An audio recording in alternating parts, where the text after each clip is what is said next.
In this video, we are going to see and resolve this issue that whenever you go to YouTube home tab, you're not getting all the recommended videos and it shows a blank home page which says your watch history is off. So let's see how we can resolve this in a few simple steps. What you can do is right here, you have the button update setting. Just go ahead and open this up, click on turn on, and that should solve the problem. But since you can see that we are not getting anything yet, so let's go to the history and click on manage all history. And we can see now it's saving the watch history. It is enabled.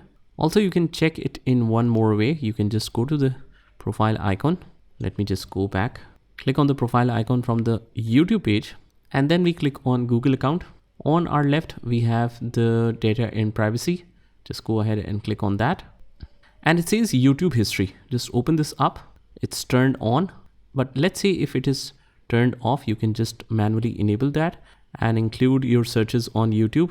We need to enable that as well. Click on turn on. Just wait for a while until it does update that. And after doing that, what you can do is just close YouTube and just open this again on a brand new tab. Just write YouTube.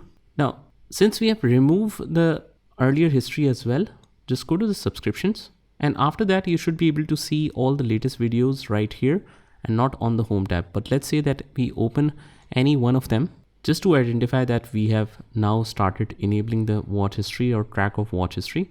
Once we have that open, you can just go and switch to the main home tab and you will notice that all the home tab will appear here. And now we are on the home tab, but all of these videos that we have subscribed to are back. So that's how you do it. I hope you found this video helpful, and if you did, hit the like button and subscribe to our channel, and I will see you in the next one.